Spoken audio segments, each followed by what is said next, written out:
En la Edad Media, robar no era solo un delito, era un desafío directo al orden que mantenía unida a la comunidad.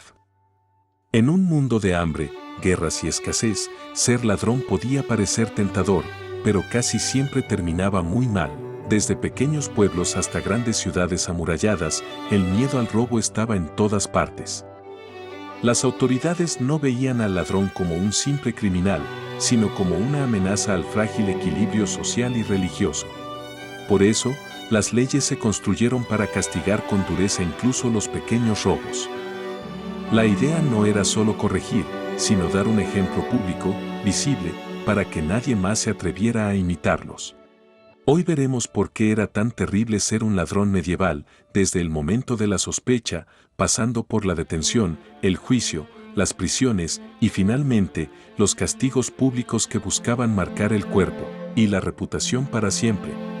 Detrás de cada castigo había una lógica: proteger la propiedad de los señores, mantener el orden entre campesinos y comerciantes y, según creían, salvar el alma del ladrón a través del sufrimiento y la vergüenza pública. Pero todo empezaba mucho antes del castigo. Para un ladrón medieval, el primer gran peligro era simplemente ser reconocido y señalado ante todos. En comunidades pequeñas, casi todos se conocían. Si desaparecía una bolsa de grano o una herramienta, las miradas se dirigían rápido al forastero o al vecino pobre que ya tenía mala fama. Muchas acusaciones se basaban en rumores, envidias o viejas rencillas. Bastaba que alguien dijera: lo vi cerca del granero, para que se encendiera la sospecha colectiva. No existía la presunción de inocencia como la entendemos hoy. Si la comunidad creía que alguien era ladrón, la carga de demostrar lo contrario caía sobre el acusado, casi siempre sin recursos ni aliados influyentes. El arresto podía ser brutal. A menudo, los propios vecinos capturaban al sospechoso, lo ataban con cuerdas o cadenas y lo exhibían por las calles camino a la casa del señor o a la prisión local. Ser arrestado delante de todos ya era una forma de castigo. La vergüenza pública manchaba el honor propio y el de la familia, algo gravísimo en una sociedad donde la reputación era casi todo. Una vez capturado, el ladrón pasaba de las manos de la multitud a las de las autoridades, el señor feudal, los jueces locales o, en las ciudades, los magistrados municipales encargados de aplicar la ley. El juicio medieval no siempre se parecía a lo que imaginamos hoy. En algunas regiones se recurría a una ordalías, pruebas solemnes que, supuestamente, dejaban que Dios decidiera la inocencia del acusado. Podía tratarse de sostener un hierro caliente, meter la mano en agua hirviendo o cruzar descalzo sobre brasas. Si la herida sanaba bien, se consideraba una señal divina de inocencia. Si no, se confirmaba la culpa. Con el tiempo, estas ordalías fueron perdiendo fuerza y se impusieron los juicios basados en testimonios, reputación y confesiones. Pero eso no significaba necesariamente más justicia para el ladrón. La tortura se usaba en muchos lugares como herramienta para forzar confesiones, especialmente en casos de robos reiterados o bandas organizadas.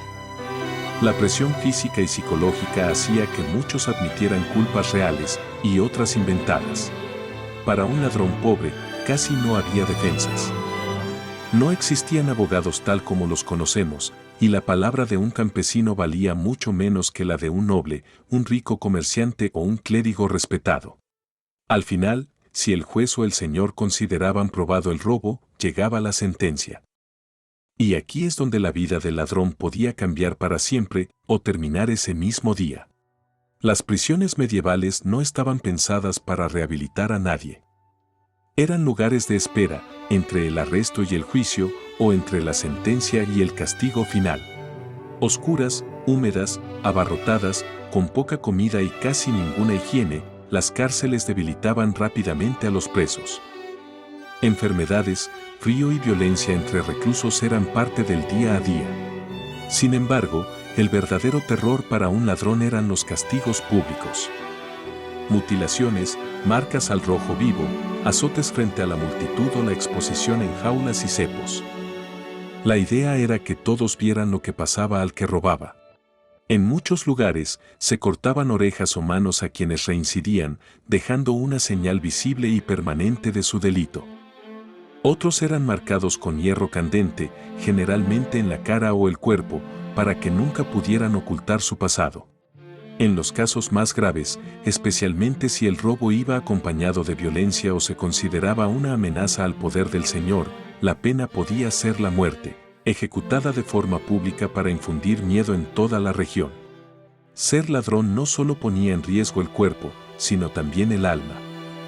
Muchos creían que morir como criminal sin mostrar arrepentimiento significaba condena eterna, así que los últimos momentos se llenaban de rezos y confesiones apresuradas.